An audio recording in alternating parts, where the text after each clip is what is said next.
Energía Eléctrica Ecuador. El gobierno dispone el mantenimiento en todo el sistema de transmisión y distribución del sistema eléctrico. A través de un comunicado se detalló que se suspenderá el servicio eléctrico por 8 horas entre la noche del miércoles 18 y la madrugada del jueves 19 de septiembre.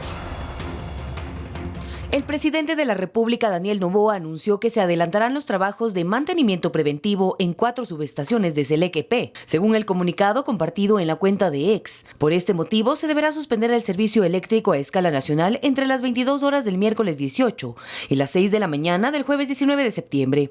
El gobierno definió este horario para que el impacto sea mínimo en el desarrollo de las actividades cotidianas de los ciudadanos y de la cadena productiva, según dice el texto. En el área de transmisión se realizarán mantenimientos al equipo primario y también al de transformación en 4 subestaciones operadas por Selec Transelectric en Macas, Santa Elena, Milagro y Molino. Esta inversión representa 1.9 millones de dólares. Adicional a esto, en las redes de distribución también se contempla mantenimiento en alimentadores, equipos accesorios de líneas de subtransmisión, entre otros, con un valor sobre el $1 millón. En total, el gobierno estará invirtiendo 2.9 millones para el sistema eléctrico. Manuela Bedón, Noticias 7. Y este tema de las hidroeléctricas tenemos que hacer un recuento porque la corrupción ha estado presente lastimosamente en la construcción de estas megaobras. De hecho, tenemos un reportaje preparado para ver un poco de historia y que recordemos también qué personajes han estado involucrados en esto que está sucediendo, porque en palabras del gobierno, los apagones, las complicaciones que hemos tenido vienen de mucho atrás por intentos de sabotaje que por cierto se investigan en la Fiscalía, pero también por la corrupción que ha tenido incluso sentenciados. Veamos. Obras que se anunciaron con bombos y platillos. Estamos hablando de los inicios de la década pasada, hidroeléctricas que surgían como gigantes dispuestos a evitar situaciones que podríamos llamar incómodas como las de la actualidad. En la Fiscalía reposan desde hace unos años expedientes por presuntas irregularidades en al menos 5 proyectos: Coca-Cola Sinclair, Sopladora, Mina San Francisco, Mazar Dudas y Quijos. Si hablamos de Coca-Cola Sinclair, ubicada en Napo y con capacidad para 1.500 megawatts, según la Fiscalía, habría nacido mediante el pago de coimas de la empresa Sinohidro. Sería de unos 76 millones de dólares que corresponderían a aproximadamente el 4% del valor contratado. A San Francisco se la vincula con Odebrecht, pues la constructora multinacional habría pagado al menos 6 millones de dólares en coimas al excontralor Carlos Polit para desvanecer glosas. Mazar Dudas, hoy casi en sequía, se la habría terminado con un sobreprecio del 163% y Sopladora con 9 millones de más del valor inicial. En el periodo de las negociaciones contractuales y construcción de la mayoría de estas obras, el ex vicepresidente Jorge Glass era ministro coordinador de sectores estratégicos. Esteban Albornoz, hoy uno de los 22 denunciados por el gobierno por supuesto sabotaje en el sector energético, fue ministro de Electricidad entre 2011 y 2016. Según investigaciones como las efectuadas por la Comisión Anticorrupción, las irregularidades en las hidroeléctricas no han parado con el paso de los años. Se han ido instalando con el cuento de ser técnicos, de ser funcionarios indispensables, algunos núcleos que hacen el juego a la corruptela. Otro sentenciado por corrupción ha sido el excontralor Carlos Polit, que recibió 6 años en el caso Odebrecht por supuestamente recibir dinero justamente de las hidroeléctricas. Polit está en Estados Unidos a la espera de una sentencia por blanqueo de capitales porque habría llevado dinero de la corrupción en Ecuador hacia los Estados Unidos. Lautaro Andrade Castro, Noticias 7.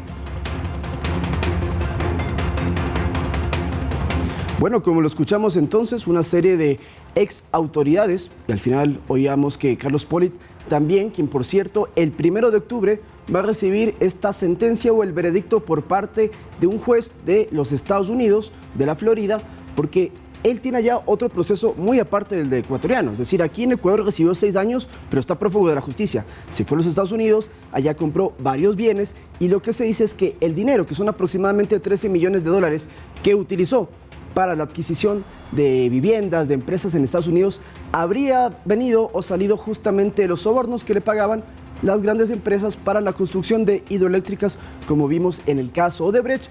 Así que habrá que esperar qué sucede en Estados Unidos y también de esas investigaciones si de pronto se empiece a indagar sobre otras personas, otros exautoridades y sentenciados acá que podrían haber blanqueado el dinero en Estados Unidos. Eso se lo va a determinar con el paso del tiempo.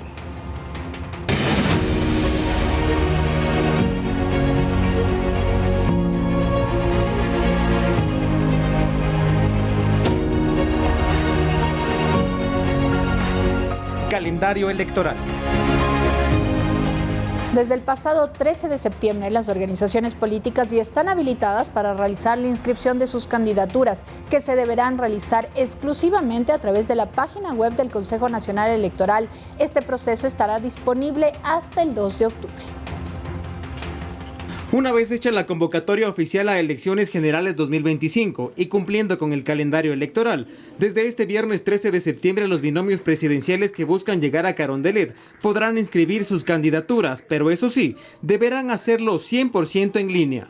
Y de esa manera nos evitamos el problema que siempre hubo, que salió a sacar copia de la cédula, regresó, la puerta cerrada, que han metido carpetas por debajo de la puerta, etcétera, etcétera. A las 18 horas del día 2 de octubre se cierra el sistema informático y el que no ingresó, no ingresó. Es decir, que los precandidatos que lleguen a alguna delegación del CNE no serán atendidos. Más bien, habrá el personal necesario para ayudarlos en el trámite. Todos los precandidatos que se inscriban deberán apegarse financieramente al control del gasto electoral, cuyos fondos son privados. Que este momento se encuentra en 5.494.525,60 centavos. Ese es el límite del gasto electoral que pueden hacer con sus fondos. Pero aquí también existen fondos públicos, que es el Fondo de Promoción Electoral, que aún no se define, pero ya existe un estimado. Nosotros hemos establecido 13.700.000 aproximadamente, haciendo una proyección, porque todavía no tenemos el número de candidatos definitivos. Esta lista nosotros en el calendario electoral la tenemos para el 30 de diciembre. Todos estos dineros servirán a los candidatos para hacer campaña electoral, que será del 5 de enero al 6 de febrero del 2025. Sin embargo, el CNE no tiene potestad para hacer control en redes sociales. Recordemos que también ya está definido el padrón electoral, que es de 13.736.314 electores, que estarán habilitados para votar a nivel nacional. Edison Saavedra, Noticias 7.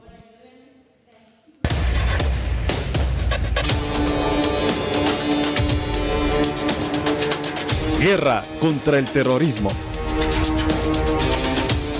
Vamos con más información porque ayer hubo un operativo en el sector de Monte Sinaí, esto es en Guayaquil, donde se estaba haciendo un control de explosivos, de armas y justamente para poder tratar de detectar a quienes estarían cometiendo ilegalidades, actos ilícitos, y es así que la Fuerza de Seguridad, en este caso integrada por Policía Nacional y por las Fuerzas Armadas, estaban haciendo un control y un vehículo empezó a dispararles y trató de huir a la fuga. Pues hubo un enfrentamiento, un cruce de balas y se logró abatir a 3 presuntos terroristas integrantes de GDO y un cuarto que quedó herido. Esto en Monte Sinaí, por eso hubo, sobre todo en las redes sociales, bastantes comentarios y temor porque hubo balacera.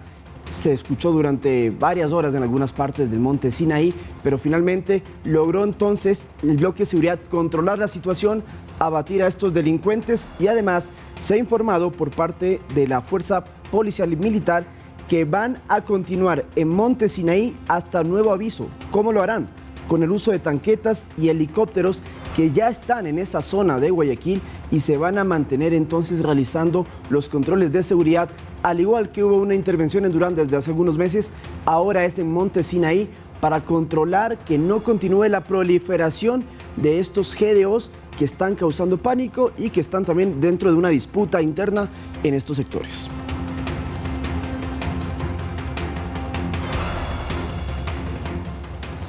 Y la Policía Nacional dio a conocer que aprendió a Wilson O., presunto coautor en la muerte de María Daniela Icaza, directora encargada de la Penitenciaría del Litoral, quien fue baleada en su auto la noche del jueves 12 de septiembre. Las cámaras de videovigilancia en Guayaquil permitieron identificar al sospechoso, esto tras el análisis de las imágenes por parte de sus técnicos que han facilitado a las unidades policiales de investigación dar con el paradero de este sujeto, que luego fue detenido por las autoridades. En la captura también se decomisó un arma de fuego que pertenecía al implicado, además de cartuchos, un celular y prendas de vestir.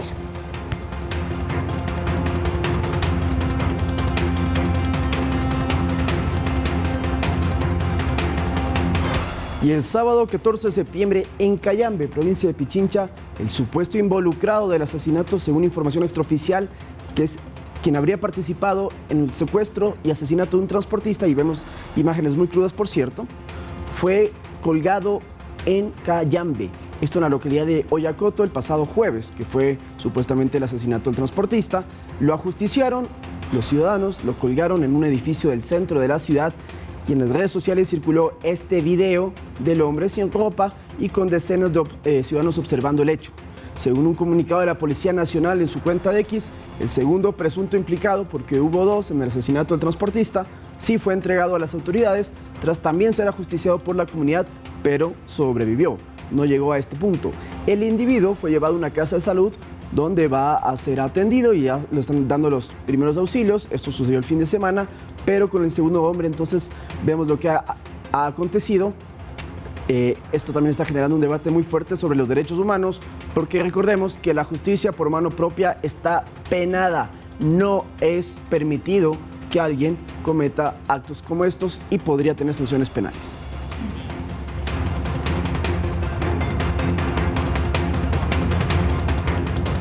Fueron aprendidos 7 presuntos extorsionadores en Guayaquil, esto luego de receptar denuncias por parte del delito a un local comercial. Personal de la policía efectuó operativos en varios sectores de esa ciudad, donde fueron aprendidos los antisociales, entre ellos un adolescente que estaría presuntamente vinculado. Entre los indicios se encontraron 4 celulares, 4 motocicletas, un arma de fuego, un cartucho y droga.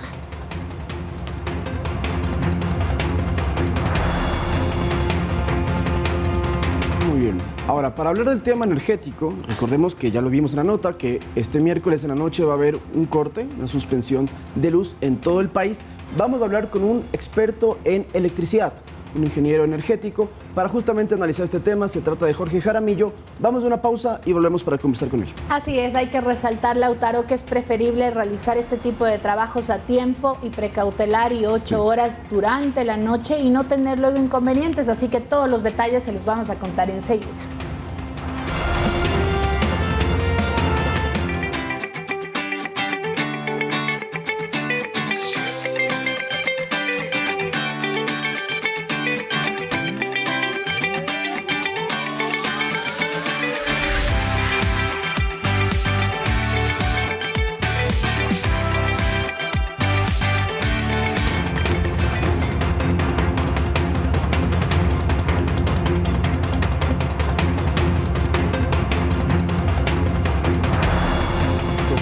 De no creer la variación de la temperatura en Quito, que estamos en unos 12 grados, ahorita ya puede estar un poco más caliente, pero podríamos llegar hasta los 28 según el INAMI.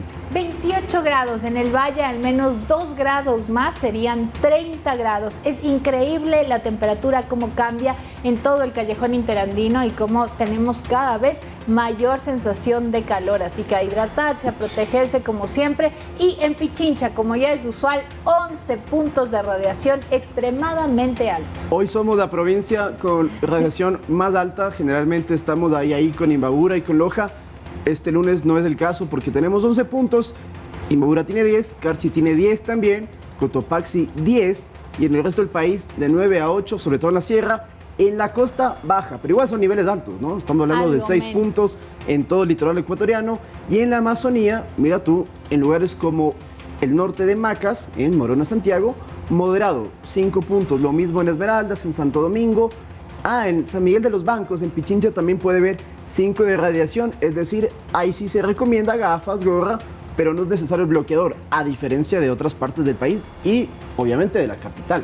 La región insular también va a presentar altos índices de radiación, 8 y 7. Hay que protegerse, es increíble, realmente no sé cuánto más dure esta temporada de estos calores sofocantes y extremos, pero hay que comenzar a vivir con ello, protegerse siempre y en especial no olvidarse que la radiación no es un juego y esas temperaturas y esos niveles extremadamente altos son para protegerse, porque seguramente ahora no lo vemos, pero no sabemos cuántos cáncer de piel haya, ¿no? Y cuántos indicadores hay en el futuro. Por eso hay que prevenir y hoy protegerse. Solo lo que yo estoy aplicando es un consejo que le doy a la gente, a mí me funciona por lo menos. Sí, uno sale a la calle, el sol es muy fuerte, voy en saco, incluso a veces con capucha de chompa. Sí, te puedes morir de calor, pero ya calculo que voy a caminar X cantidad de metros porque voy a un sitio en específico, me invento a la tienda, bueno, voy muy cubierto, pero que no me dé el sol. Prefiero morirme de calor durante, no sé, 10 minutos de caminata a que haya justamente esa exposición prolongada que luego tiene afectaciones directas en la piel. Los profesores también en las clases deben comenzar a incentivar el uso de protector solar, así como les enseñan desde chiquitos a lavarse los dientes, a lavarse las manos, a las normas de respeto hacia los mayores, también que introduzcan en parte de la cotidianidad el uso de protector solar desde chiquitos para que se vuelva una cosa monótona, una costumbre y así también nos protejamos. Claro, igual cuando salen al recreo a jugar fútbol, por ejemplo, en educación física es importante. Meche, bueno, mañana viene Meche, pero ella nos había contado que al hijo todos los días lo manda con bloqueador. Lastimosamente, me imagino que el hijo, como muchos otros niños, difícilmente le guste colocarse este protector. Ya poco a poco iremos aprendiendo Así que hay es. que utilizar el protector. Bueno, entonces ahí pueden ver, no se olviden, 11 puntos en Pichincha y en el resto del país. Lo mínimo será 5, que todavía es alto, así que hay que cuidarse.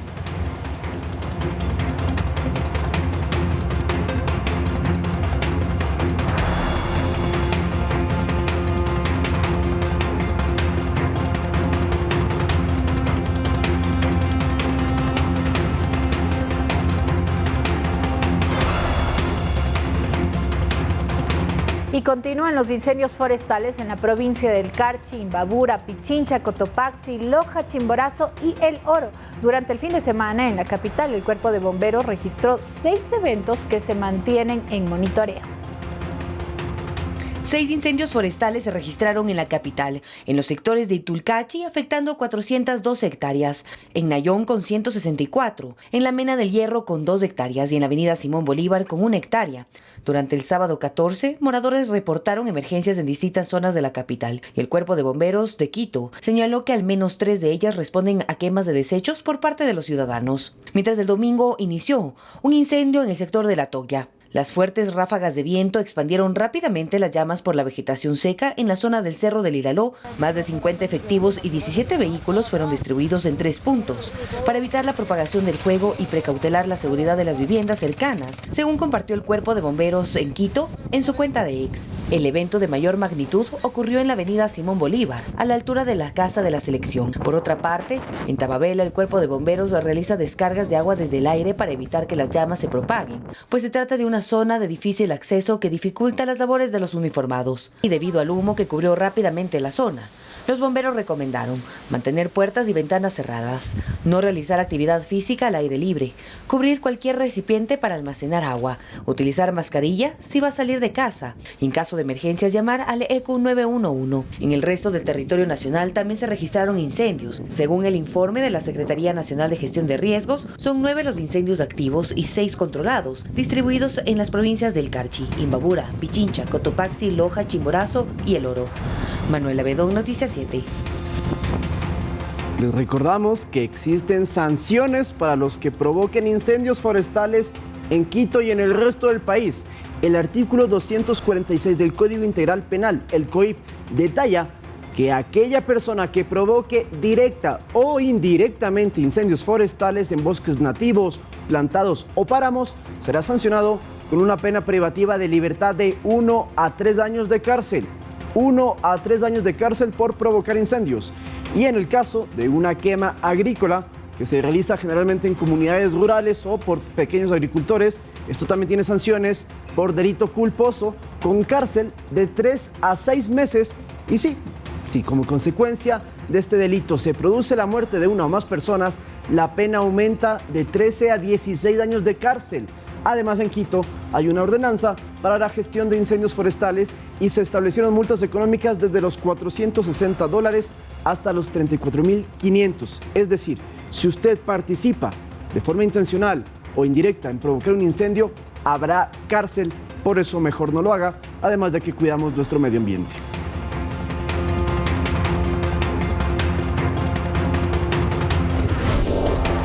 Siete de la mañana con 41 minutos y cerca de $500.000 se invertirán para el fortalecimiento de las áreas de consulta externa y hemodiafilia en el Hospital Vicente Corral Moscoso, esto en Cuenca, beneficiando a los ciudadanos de La Suay, Cañar, Morona, Santiago y a todos los que vayan a esta casa de salud. Con una inversión total de $482.794, el Hospital Vicente Corral Moscoso ejecuta la intervención de las áreas de consulta externa y hemodinamia. Las obras en ejecución corresponden a intervención integral en infraestructura para el mejoramiento de los servicios asistenciales. Estas áreas del hospital cuentan con un equipo multidisciplinario conformado por especialistas de alto nivel para brindar una atención integral a los habitantes de la zona 6 que comprenden las provincias de Azuay, Cañar y Morona, Santiago.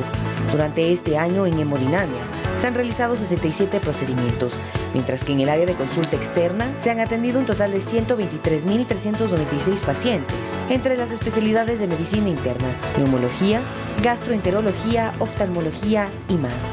Manuela Bedón, Noticias 7. En este 2024 existe una reducción en 0.8% de la cifra de desnutrición crónica infantil en el Ecuador, según lo revelan datos del INEC, mostrando una disminución de casi un punto, de 20,1 al 19,3%, si la comparamos con el año 2023.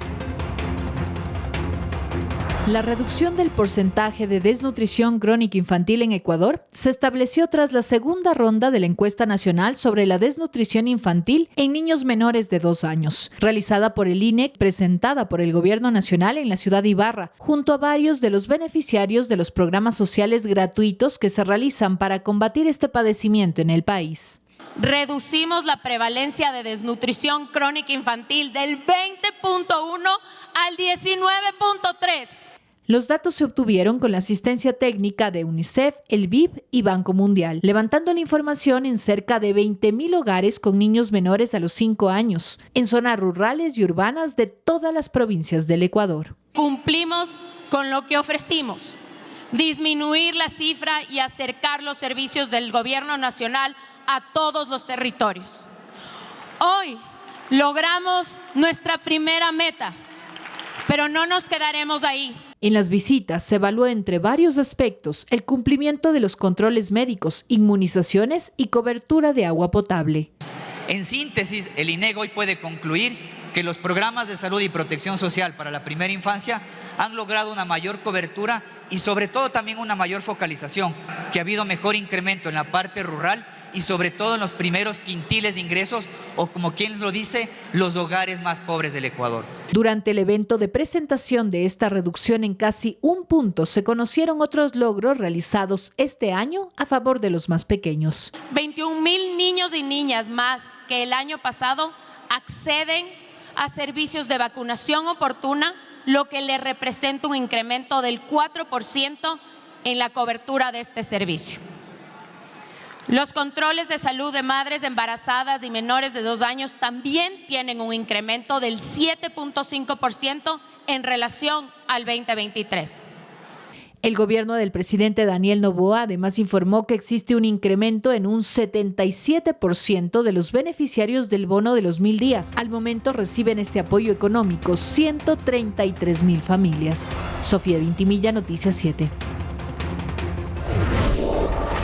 Y el Pleno del Tribunal Contencioso Electoral aceptó la solicitud de recusación presentada por la asesora presidencial Diana Jacome al juez Fernando Muñoz en la denuncia de Abad contra el presidente Daniel Noboa y 3 funcionarios de Estado. Muñoz no continuará al frente de la causa.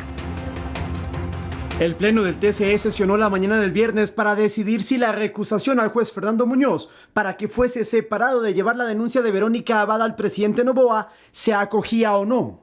Y sin la presencia de Muñoz, el Pleno conoció el informe que elaboró el juez Joaquín Viteri sobre el recurso que el 26 de agosto había presentado la asesora presidencial Diana Jacome para el cambio de Muñoz en la causa electoral. El argumento jurídico para recusar a Muñoz era por una enemistad manifiesta hacia el Ejecutivo, según se mencionaba en el expediente. Se puede observar el disgusto, la inconformidad, el malestar ante este gobierno, por lo tanto no es prudente y no es válido, no es legal que alguien que ha mencionado en diferentes medios su inconformidad, el disgusto, como lo mencioné, conozca una causa en contra precisamente del gobierno. El juez Viteri en su propuesta también recababa que Muñoz podría tener un posible sesgo personal, puesto que la imparcialidad exige que los jueces se abstengan de adoptar posturas que pueden ser percibidas como parcializadas o influenciadas por factores externos, como se evidenciado en el presente caso. Tras ese análisis, Viteri planteó lo siguiente en la propuesta que fue sometida al voto de sus compañeros. Aceptar el incidente de recusación propuesto por la abogada Diana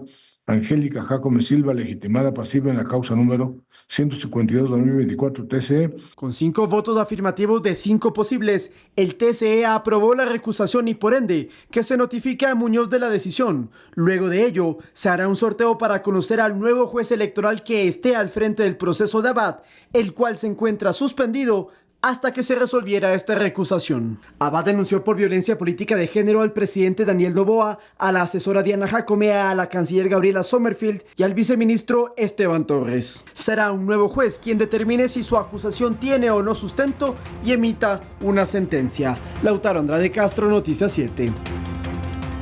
Y en estos días se va a conocer quién será el juez que lleve la causa de Verónica Abad. En fin, en otros temas, el fin de semana se suspendió la sesión en la que se iba a conocer y calificar el juicio político contra el exministro de Economía de Guillermo Lasso, Pablo Arosemena. Según un comunicado por el Legislativo por la Asamblea Nacional, la suspensión se dio debido a un fallo en el que el data center,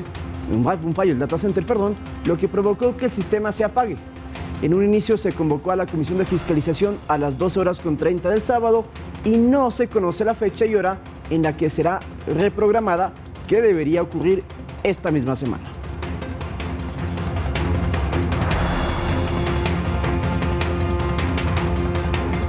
Bueno, y es momento de una pausa comercial, Lautaro, pero ya está lista la fuerza informativa, los deportes y mucha más información. También tenemos un reportaje preparado del Congreso Eucarístico que fue en Quito y, por cierto, te cuento, Sofía, el sábado y el domingo que pudimos visitar, repleto el centro, repleto la gente asistiendo a las diferentes misas que se efectuaron en las iglesias de la capital, que son, por cierto, patrimonio de la humanidad. Y enhorabuena que la Policía Nacional no reportó inconvenientes, la gente disfrutó del centro histórico en este congreso lleno de paz. Ya volvemos con los detalles.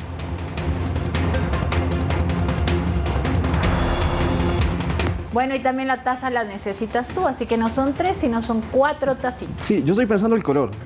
Me imagino, sí. A ver, si tú tienes una rosada, como tu celular, por cierto. Aquí todo es pinky. Yo entonces azul podría ser para que combinemos bien. Y Meche, podemos pensarle un blanco o un verde, creo que le puede quedar. O un dorado también lindo, así que ya están los colores. Necesitamos varias tazas y vamos a hacer la lista. Buena idea, y le ponemos nuestros nombres también. Sí. Bueno, antes de pasar a los deportes, hablemos de una especie de mundial de fútbol, pero eucarístico, religioso, católico. El gran evento, gran ceremonia que se llevó a cabo en nuestro país durante una semana, que es la edición 53 del Congreso Eucarístico Internacional, que, como insisto, congrega a varios países que vienen para realizar misas y hablar sobre valores de la Iglesia Católica. En Quito se lo hizo durante toda la semana. El domingo fue la misa de clausura. Tenemos un resumen de esta jornada. Tras 2 semanas de conferencias, foros, testimonios y encuentros de fe, este domingo 15 de septiembre culminó el 53º Congreso Eucarístico Internacional, con una misa multitudinaria en el Parque Bicentenario. Más de 5,000 personas acudieron al lugar, pues la misa fue impartida por el cardenal Porras. La Eucaristía fue transmitida en varios países del mundo y al final se anunció que el próximo encuentro se dará en el 2028, en la ciudad de Sydney, Australia. Que el 54º Congreso Eucarístico Internacional tendrá lugar en la ciudad de Sydney, Australia. El evento arrancó el pasado 4 de septiembre con el Simposio Teológico, un espacio más académico para los interesados en estudiar y analizar la temática que este año fue la fraternidad para sanar al mundo. Sin embargo, también hubo encuentros multitudinarios para la ciudadanía, como la misa inaugural con 1.600 primeras comuniones, misas simultáneas en el casco colonial en 8 idiomas distintos y una procesión con una calle de rosas. Al Ecuador llegaron delegaciones de 53 países para participar del evento y se estima que fueron alrededor de 1.500 personas. Esto se lleva a cabo cada 4 años y desde el pasado 2004 América Latina no había sido electa como sede del Congreso. En aquel año fue en Guadalajara, México.